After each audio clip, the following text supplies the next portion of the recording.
আসসালামু আলাইকুম বন্ধুরা, আশা করি সবাই সুস্থ আছেন।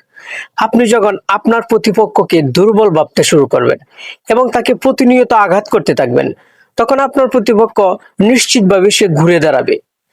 ইরান, ইসরায়েল এবং আমেরিকা থেকে বহুদিন যাবৎ তারা বিভিন্ন শত্রুতার শিকার হয়ে আসছে।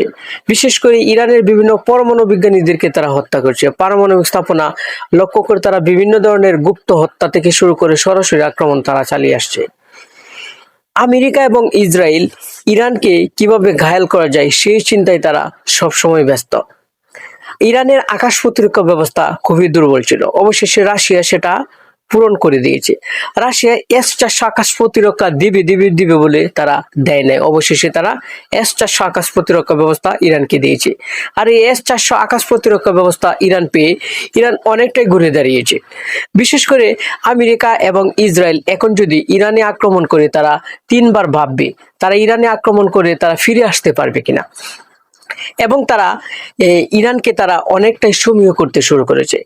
ইরান শুধু রাশিয়া থেকে তারা S-400 পায়নি, তারা চীন থেকে পেয়েছে SQ-9 এর মতো বিস্তৃত আকাশ প্রতিরক্ষা ব্যবস্থা, এবং চীন থেকে তারা পেয়েছে Z-10C ফাইটার জেট, উন্নত ফাইটার জেট। ইরানের যে সমস্যাটা খুবই মারাত্মক ছিল, তাদের ছিল না উন্নত আকাশ প্রতিরক্ষার জন্য ছিল না তাদের বিমান, তারা পেয়েছে আকাশ প্রতিরক্ষা ব্যবস্থায় SQ-9B এবং S-400। এখন তারা পেয়েছে Z-10Cর মতো ফাইটার জেট, যা ইরানকে স্বাভাবিকই শক্তিশালী করেছে।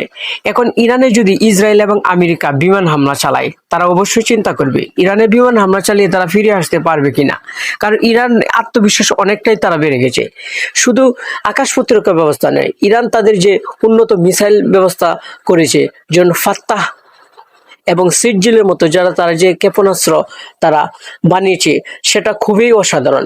আমেরিকা তারা ইরানে বসে তারা আমেরিকায় হামলা করতে পারবে, যা আমেরিকা কল্পনাও করেনি। কারণ তারা যে মিসাইলটা তৈরি করেছে সেটা পৃথিবীর হাতে গোনা কয়েকটি দেশের মধ্যে রয়েছে, ইরান সেই তালিকায় চলে গেছে। এখন ইরানে হামলা করলে ইসরায়েল এবং আমেরিকাকে ভাবতে হবে হামলার পর কি হতে পারে, যা আগে তারা ভাবতো না, কিন্তু এখন তাদেরকে অবশ্যই ভাবতে হবে।